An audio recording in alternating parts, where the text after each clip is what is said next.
हे guys what's up. तो welcome to another video. और आज का वीडियो जैसे कि मैंने बोला था बहुत ही इंपॉर्टेंट और बहुत ही अच्छा वीडियो होने वाला है, क्योंकि ये यहाँ पे दो रीसेंट टॉपिक्स कवर किया जाएगा। एक तो है कि ग्रीस मीडिया और ग्रीस के बेसिकली डिफेंस मिनिस्टर ने ये प्लीड कर रहे हैं इंडिया से कि इंडिया के साथ एक अलायंस बने ग्रीस का। और हम लिटरली नहीं पता कि हम इतने देर से कि हम इतना अच्छा नेचुरल एलाई पाकिस्तान के अगेंस्ट मौजूद था, लेकिन अब जाके उसको हम कल्टीवेट कर रहे हैं। मुझे भी इसके बारे में आइडिया नहीं था और रिसेंटली मैंने ग्रीस मीडिया से एक ये वीडियो देखा और यहाँ पे मुझे पता चला कि Greece is basically begging for India to make an alliance with Greece. और इसी के बाद में वीडियो है, तो चलिए पहले हम वीडियो देख लेते हैं और उसके बाद हम ग्रीस के जो कमेंट्स हैं, कमेंट सेक्शन को मैं पढ़ के सुनाऊंगा। और उसके बाद टर्किश मीडिया का इस पे क्या रिएक्शन था उसको भी मैं आपको बताऊंगा। और टर्किश कमेंट्स में जो कुछ हुआ है वो बहुत ही फनी है। टर्किश कमेंट्स जब मैं आपको पढ़ के सुनाऊंगा आपको लिटरली किसी किसी जगह पे बहुत हंसी आएगी। तो चलिए वीडियो शुरू करते हैं।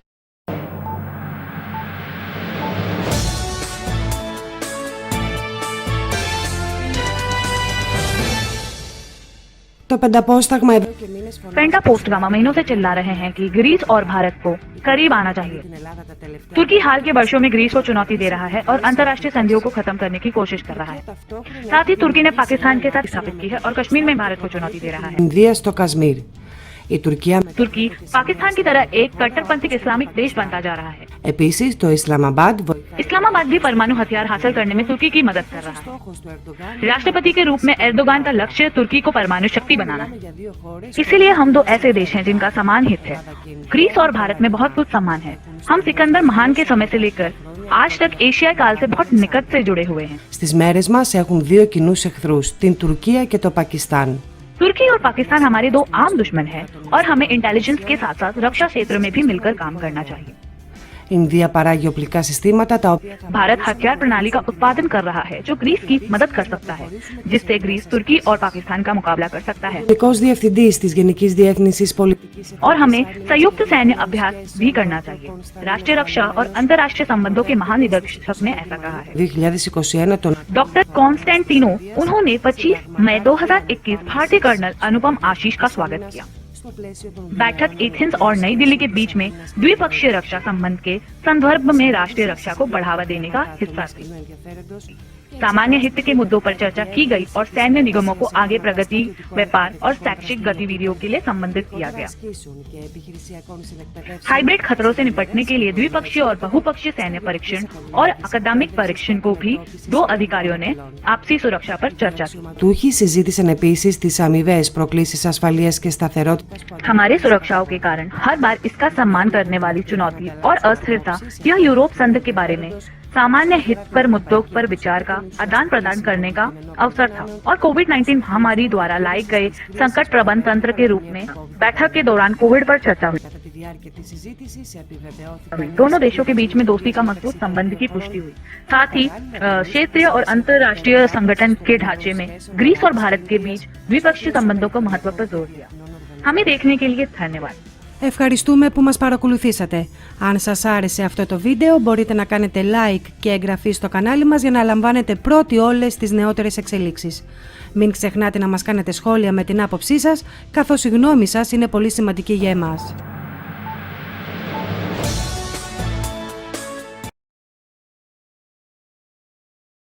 तो सबसे पहले डेजेंस आक्रीटास ने कमेंट किया है कि भारत बहुत ताकतवर देश है, भारत के साथ कोऑपरेशन मतलब हमारे लिए फ़ायदा ही फ़ायदा। उसके नीचे निक शार्प ने रिप्लाई किया है ऑफ कोर्स। उसके बाद वेजिलिस थाइमेलिस ने कमेंट किया है कि भारतीय लोग बहुत अच्छे होते हैं। 1972 में हमारे यहाँ पे इंडियन इमिग्रेंट्स आए थे, कभी भी उनके बारे में कुछ ख़राब देखा या सुना नहीं है। उसके नीचे टाइटन सप्लायर ने रिप्लाई किया है कि तुमने बिल्कुल सही कहा। उसके बाद जॉर्जी जेड ने कमेंट किया है कि ह्यूज साइंटिफिक पोटेंशियल, यूएसए में 40% डॉक्टर्स और फार्मासिस्ट इंडियंस है। उसके बाद CNS अल्टास ने कमेंट किया है कि हमारे देश में हिंदूज को लाओ, पाकिस्तानियों को नहीं। उसके बाद मिक बोनाजा ने लिखा है कि हम बहुत लेट चल रहे हैं लेकिन लगता है कि फाइनली हम जाग गए हैं। हमने इतने दिन से क्यों नोटिस नहीं किया कि हमारी एनिमीज कॉमन है। उसके बाद स्टारोस डेनाक्सिस ने लिखा है कि अगर हम ब्राह्मोस मिसाइल लेते हैं तो हम भी ब्राह्मण बन जाएंगे। By the way they also make beautiful frigates and nuclear weapons. उसका जॉर्जिस पैप ने लिखा है कि हम इतने स्लो क्यों हैं, बहुत सालों पहले ही इंडिया के साथ सीरियस कोऑपरेशन स्टार्ट हो जाना चाहिए था, but better late than never. चलो अब हम कुछ स्ट्रॉन्ग करते हैं। उसके बाद डेलियस कॉन्स्टियस ने लिखा है कि यस हम इंडिया के साथ एलाई बन चुके हैं। अब इंडियन वॉरशिप्स और प्लेन्स ग्रीस में आएंगे और जॉइंट एक्सरसाइजेस होंगे। पाकिस्तान ग्रीस और साइप्रस के साथ बहुत ही गंदा खेल खेल रहा है। इनको कड़ी सबक मिलना चाहिए। पाकिस्तान लोग जो ग्रीस में हैं, हम तुम्हें क्लोजली मॉनिटर कर रहे हैं। ये लोग आस्तीन के सांप जैसे हैं। उसके बाद जॉर्ज पैरामेथियोटिस ने लिखा है कि डिप्लोमेटिक लेवल पे ये बहुत ही सक्सेसफुल अलायंस बनेगा, लेकिन इंडिया के साथ डिफेंस अलायंस बनाना थोड़ा मुश्किल होगा, क्योंकि ना तो हमारे पास इंडिया को देने के लिए कोई टेक्नोलॉजी है और ना ही कुछ और। जिसके रिप्लाई में स्पायोसिस एंटीपास ने लिखा है कि हम उन्हें मेडिटेरेनियन सी और एजियन सी में एक्सेस दे सकते हैं, जिससे उन्हें यूरोप में एक्सेस मिलेगा। साथ ही इंडिया को पाकिस्तान के अगेंस्ट एक दूसरा एलाई भी मिल जाएगा।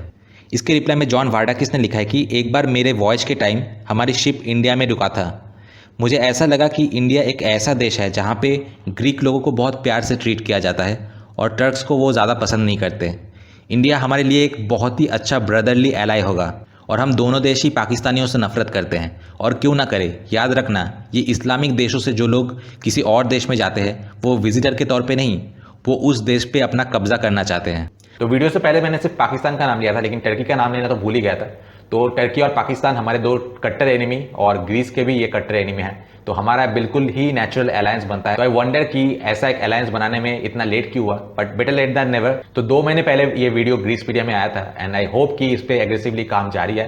ऐसा ना हो कि मतलब काम रुक गया हो और किसी इवेंट का, किसी बड़े इवेंट का हम वेट कर रहे हैं कि ये पाकिस्तान या फिर टर्की ये करे, उसके बाद हम एज अ रिएक्टिव पॉलिसी हम इसके बारे में सोचेंगे। ऐसा बिल्कुल भी नहीं होना चाहिए।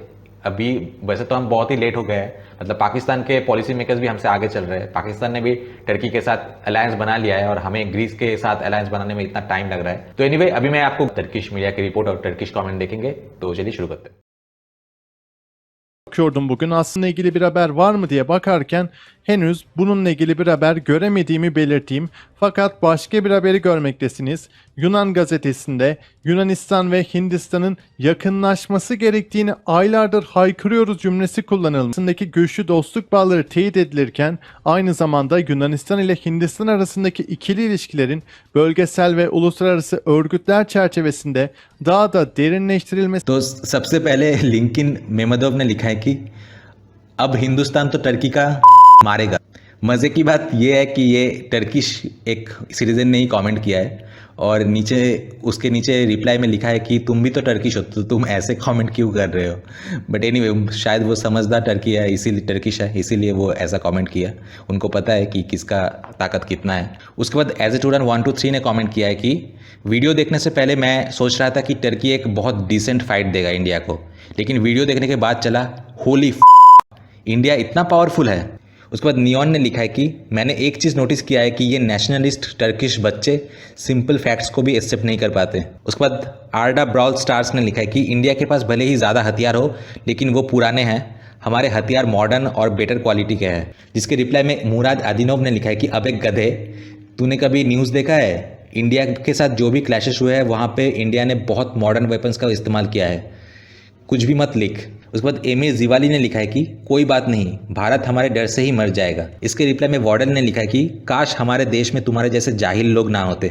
जिस देश के आर्मी को दुनिया के टॉप 5 में गिना जाता है, उसके बारे में ये कमेंट कर रहा है। उसके बाद पीक्यू ने लिखा है कि इसका उम्र मैक्सिमम 7 साल की होगी। उसके बाद गानेल इब्राहिमोवा ने लिखा है कि 1-on-1 इंडिया जीतेगा, लेकिन एलाइज के साथ टर्की भारी पड़ेगा। जिसके रिप्लाई में किलर ने लिखा है कि और याद रखना टर्किश टेक्नोलॉजी इंडिया से सुपीरियर है। उसके रिप्लाई में नीनाथ ने लिखा है कि अबे पहले रिसर्च करके आ, इंडियन टेक्नोलॉजी टर्की से कई ज़्यादा एडवांस्ड है। उसके बाद ईसान आयदीन ने लिखा है कि हम इंडिया से टेक्नोलॉजी में आगे हैं। जिसके रिप्लाई में सेविम आक्टर्क ने लिखा है कि हाँ, इसीलिए इंडिया स्पेस में है।